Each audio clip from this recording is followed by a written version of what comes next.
میرا ساتھ دو ان جنگوں میں۔ تو انہوں نے یہی واقعہ بیان کرے کہا کہ امیر المومنین اگر آپ کہیں نا کہ شیر نے منہ کھولا اور تم اس کے منہ میں داخل ہو جو میں ہو جاؤں گا، میں آپ کی نافرمانی نہیں کروں گا، مگر یہ کلمہ گوں کی جنگ جو ہے نا،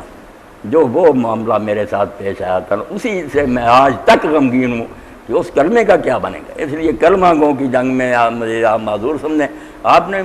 معذور سمجھا کہ چلو نہیں ٹھیک ہے نا، یعنی ایک کلمہ گو جو ہے اللہ کے نبی اس کی یہ قدر ہے کہ اللہ کہتا ہے اے ایمان والو، جب اس نے السلام علیکم کہا تھا تم کو کیا حق تھا یہ کہنے کا تو مومن نہیں ہے، کیوں ایسا کہا اس کو قتل کر دیا۔ اللہ کے رسول علیہ السلام تشریف فرما تھے، کوئی آدمی آہستہ آہستہ آپ سے بات کر رہا تھا، آپ کی آواز اونچی ہوئی تو پتہ چلا کہ کسی مسلمان کی شکایت کر رہا، اس نے کہہ رہا کہ وہ منافق ہے، وہ مسلمان نہیں ہے، اس کو قتل کرنا چاہیے۔ تو آپ نے فرمایا ایسا یشہد اللہ الہ الا اللہ، وہ یہ پڑھتا نہیں ہے اشہد اللہ، کہنے لگا بلا بلا شہادت اللہ، جیسے آپ لوگ کہہ دیتے ہیں کہ پڑھتا مگر دی اس کے کلمے کا کیا اعتبار ہے، بھائی خواہ مخواہ کی بات، آپ کون ہے قاضی دنیا میں فیصلے کرنے والی، یہ اللہ کرے گا کہ وہ دل سے پڑھتا ہے یا نہیں۔ پھر آپ نے پوچھا کیا وہ گواہی نہیں دیتا، الیسا یشہد ان محمد رسول اللہ، کہا ہاں کہتا ہے مگر اس کے پڑھنے کا اعتبار ہے۔ الیسا یصلی، نماز نہیں پڑھتا، کہا ہاں پڑھتا، کوئی نمازیں نہیں ایسے رہو۔ فرمایا بس اولئک الذین نہی اللہ عن القتل، جو کلمہ پڑھتے ہیں اور نماز پڑھتے ہیں نا، ایسے لوگوں کو قتل کرنے سے اللہ نے مجھے روک دیا، مجھے نہیں حق دنیا میں اس کو قتل کرنے کا، منافق ہوں گے تو بھگتتے پھریں گے آگے جا کر۔ اسی لیے آپ نے جن کے بارے میں اندازہ تھا ان کے اعمال حرکات سے کہ یہ منافق ہیں،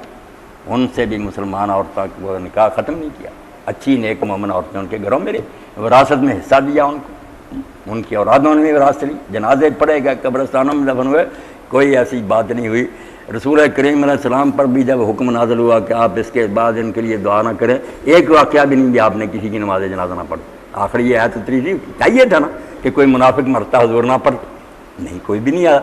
اس لیے وہ صرف تنبیہ تھی۔ اسی لیے ابن حزم رحمۃ اللہ علیہ فرماتے منافق ظاہر میں مومن بن گئے، بعد میں انہوں نے کوئی حرکت نہیں کی، اس لیے حضور پھر ظاہر کے پابند تھے۔ ورنہ یہ سوال ہے جس کا ہر عالم کو جواب دینا پڑے گا کہ جب آیت اتری تھی کہ ان کی قبر پر نہ کھڑا ہو اور ان کے لیے نماز جنازہ نہ پڑھے، تو پھر آپ نے کبھی ایسا کیا کہ کوئی مرا اس کی نماز جنازہ نہیں پڑھی عبداللہ کے بعد؟ ہاں کوئی نہیں، نہ نماز جنازہ سے انکار کیا، وہ محتاط ہو دنیا میں بالکل انہوں نے حرکتیں چھوڑ دیں،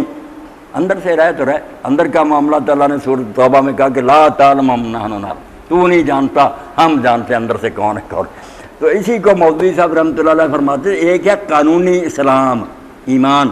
کہ جس کا فیصلہ کسی عدالت نے کرنا، اس کو مسلمان سمجھیں یا کافر قرار دے کے قتل کرے اور اس کی جائیداد ضبط کر لیں اور بیوی کا نکاح ختم کرے، یہ ہے صرف کہ جب کوئی شخص اعلان کر دے معاذ اللہ کہ میں محمد رسول اللہ صلی اللہ علیہ وسلم کو نبی نہیں مانتا، میرا ان پر ایمان اعتقاد نہیں رہا، یہ سرحد پار کرے گا تو کافر ہوگا۔ علماء امت جو تھے ہمارے سر وہ جانتے تھے کہ جو بات وہ مان کر اسلام میں داخل ہوا تھا اس نے یہ کہا تھا کہ میں ابو بکر کو مانوں گا، علی کو مانوں گا، کسی کا نہیں کہا تھا، رسول کو ماننے کا کہا تھا۔ اسی لیے مجھ سے کئی مولوی پوچھتے ہیں آپ کا کہتے، میں نے کہا یار شیعہ ہوں خارجی ہوں ناصبی ہوں سارے صحابہ کے زمانہ میں ظاہر ہوئے، لعنت کرتے تھے، کافر کہتے تھے، مگر کسی صحابی اور تابعی نے ان کے ساتھ کفار والا سلوک نہیں کیا، جنگ بھی ہوئی قتل بھی ہوئے مگر جنازے پڑھے گئے، ان کو مسلمانوں کی طرح دفن کیا، خود حضرت علی نے سلوک مسلمانوں والا کیا۔ ابن تیمیہ فرماتے ہیں صحابہ اور تابعین نے سیرت عادلہ اختیار، بالکل انصاف کا سلوک کہ بغاوت کر دی ہے قتل کیا مگر کافروں والا معاملہ ایک بھی ان کے ساتھ نہیں کیا۔ اس لیے اسلام نام ہے اللہ کے رسول کو ماننے کا۔ بڑی پیاری بات اقبال نے کہی، ہم کہتے ہیں نبوت ختم ہوگی مگر کسی کو اس کا حقیقی مفہوم سمجھ نہیں آیا، ایک مسئلے کی بات بنا لی کہ وہ مرزائی کہتے ہیں نبی آئے گا، ہم کہتے ہیں نبی نہیں آئے گا، بات نہیں سمجھی کہ نبی بند ہونے کا معنی کیا۔ نبی بند ہونے کا مفہوم ہے کہ اب یہ امت بے فکر ہے، کسی کو مانے نہ مانے، کسی ولی غوث کتب کو کوئی مانتا ہے کوئی نہیں مانتا، بلکہ گاڑیاں دیتا ہے، کافر ہونے کا خطرہ ٹل گیا،